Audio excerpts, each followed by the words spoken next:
Kembali di Speak After Lunch pemirsa, dan Mas Abdullah, kalau tadi Mas Yoga merekomendasikan penghancuran begitu ya bangunannya dan revitalisasi. Nah, selama revitalisasi itu menurut Anda kemana pedagang ini harus berjualan? Iya, yang pasti kami sudah merekomendasikan ke Pemprov ya, ada 5 hal yang perlu kita rekomendasikan. Yang pertama sudah, karena ini rekomendasi kemarin kita, penambahan ampar agar proses pendinginan dan proses pemadaman cepat. Penambahan damkar ya.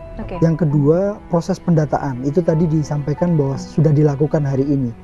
Yang ketiga, kita minta agar ada tim pendamping psikologis dari Dinas Kesehatan. Itu juga saya lihat PMI sudah banyak, mulai kemarin sudah turun. Yang keempat, kami minta untuk tempat penampungan itu tidak jauh dari lokasi pasar. Dan yang paling penting itu dilakukan komunikasi yang jujur antara pengelola atau antara PD Pasar Jaya atau antara Pemprov dengan pedagang pasar. Jangan sampai hanya maunya Pemprov. Ini ada tempat di Blok 5, semuanya harus pindah di Blok 5, nggak bisa begitu. Karena mereka juga dalam kondisi yang sulit, semua barang dagangannya ludes, harus difikirkan itu. Sisi sosialnya juga harus penting untuk difikirkan. Dan yang penting secara psikologis, yang tahu barang dagangan itu akan laku atau tidak pedagang. Jadi pedagang yang harus diajak bicara soal relokasi. Yang kelima, kami meminta untuk pengelolaan pasar ini diambil alih oleh PD Pasar Jaya atau oleh Pemprov untuk mempermudah koordinasi. Kalau sekarang pedagang dikumpulkan oleh pengelola sekarang ya, swasta, Pemprov maunya begini tapi pengelola tidak mampu karena anggaran terbatas dan lain sebagainya, ini jadi kendala. Maka untuk ini karena musibah, maka ini harus diambil alih oleh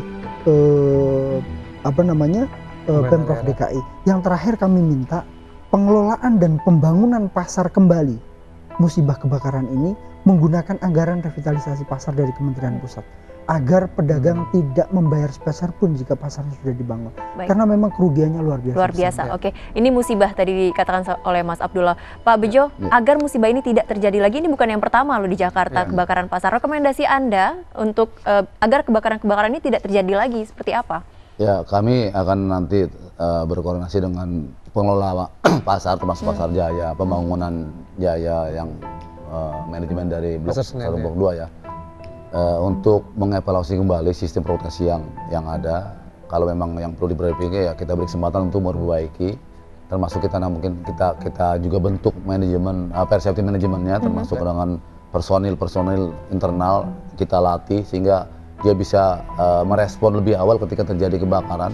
Personil internal ini maksudnya siapa? Pihak pengamanan dari pasar? Dari pasar. Atau dari bangunan lah, dia bisa security, bisa orang lain, bisa sebagian dari tenan. Nggak. Yang penting mereka yang terlibat di sana, yang istilahnya tinggal ada kegiatan di sana. Gitu. Tapi selama ini memang sudah ada pendampingan atau belum dari Damkar sendiri? Beberapa itu sudah kita lakukan, gitu. Sudah kita lakukan, tapi karena memang banyak orang kita juga terbatas, sehingga kita ada skala prioritas. Momentum ini nanti kita jadikan sebagai untuk lebih memperhatikan pendampingan pada pasar-pasar seperti Pasar Senen ini. Oke, Mas Yoga, mungkin rekomendasi Anda kalau misalnya ini memang harus direvitalisasi, bentuk pasar yang seperti apa yang ideal mungkin yang bisa meminimalisirkan musibah kebakaran ini? Ya, sebenarnya dalam rencana detail tata ruang DKI Jakarta ya, sebenarnya kawasan Senen ini masuk dalam 9 kawasan terpadu atau TOD, Transit Oriented Development. Nah, kalau dari rencana yang sudah disiapkan oleh Pemprov DKI, kawasan Senen ini nanti akan dibangun semacam pusat perdagangan, bisa jadi tingkat nasional bahkan juga internasional, yang terintegrasi dengan stasiun kereta api Senen, kemudian terintegrasi dengan jalur bis Transjakarta. Bisa gitu dikatakan seperti Tanah Abang begitu?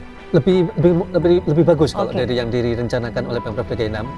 Justru dengan kondisi seperti sekarang, Pemprov DKI dapat melakukan sosialisasi sebenarnya ya. Sosialisasi seperti apa? Jadi supaya pembangunan kawasan Senen tidak parsial gitu ya, tidak hanya satu blok, tapi bagaimana menata kawasan Senennya tadi secara lebih baik, terintegrasi lebih baik lagi. Nah, ini sejak awal tentu saya berharap sekali ada keterlibatan dari para pedagang. Bagaimana sih sebenarnya pasar yang akan diharapkan gitu kan?